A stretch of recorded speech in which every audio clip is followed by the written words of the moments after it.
You are listening to The Vocal Technologist. Spoken tech for your ears. Welcome. You know, it feels like everything in tech, science, even just how we work is changing faster than ever.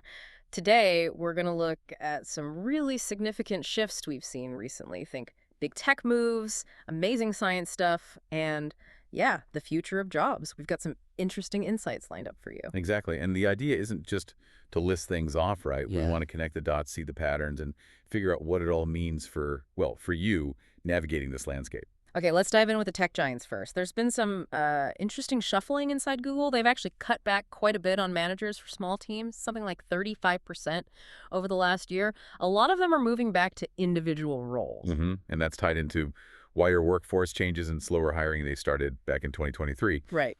But it's more than just, efficiency. It feels like Google's betting big that AI can handle a lot of that coordination stuff middle managers used to do.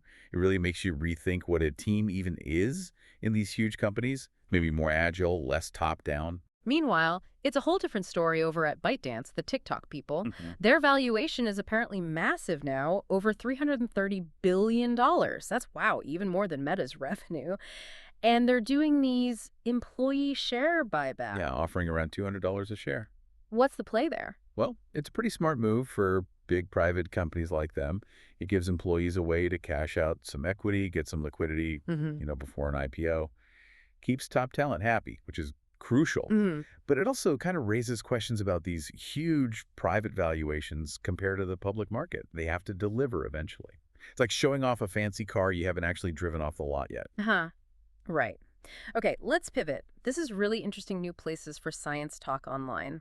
A whole bunch of science communicators have apparently jumped over to Bluesky, especially after things changed at Twitter or X. Yeah, I've seen that. He seems like the science community is really finding a home there. They like that it's easy to use, no crazy algorithm dictating everything, and good blocking tools. And having those dedicated online spaces is so important for specialized groups.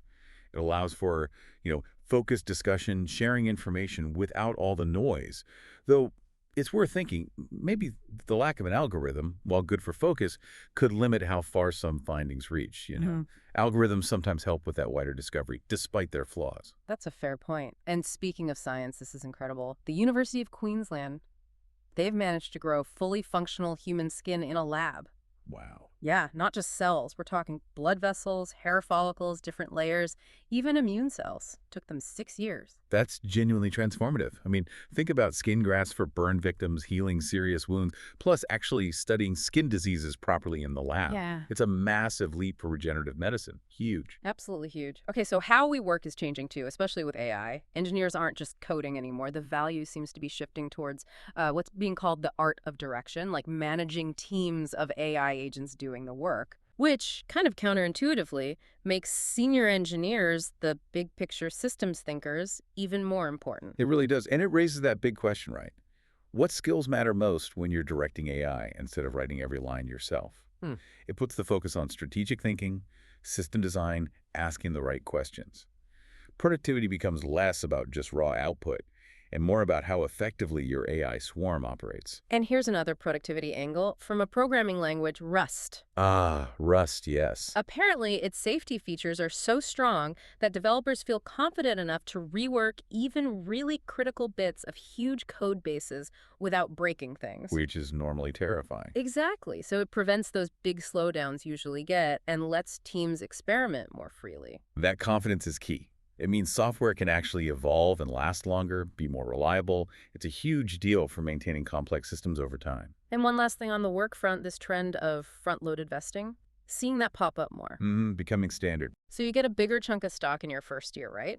And then long-term pay relies more on smaller, performance-based refreshers. Yeah, it really ties your rewards directly to your performance, not just how long you've been there. It definitely pushes you to, document your wins. So for you listening, if you're looking at job offers, especially in tech, you've got to understand this. Definitely. Look closely at the first couple of years' value and really ask about those refresher policies.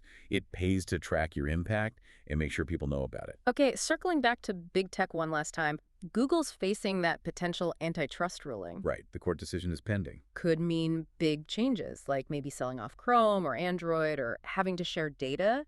And if you look back, historically, these kinds of big antitrust actions, like against AT&T way back when, they often ended up creating space for whole new industries, sparking a ton of innovation. So a Google breakup could actually lead to more competition, new players. Potentially, yeah.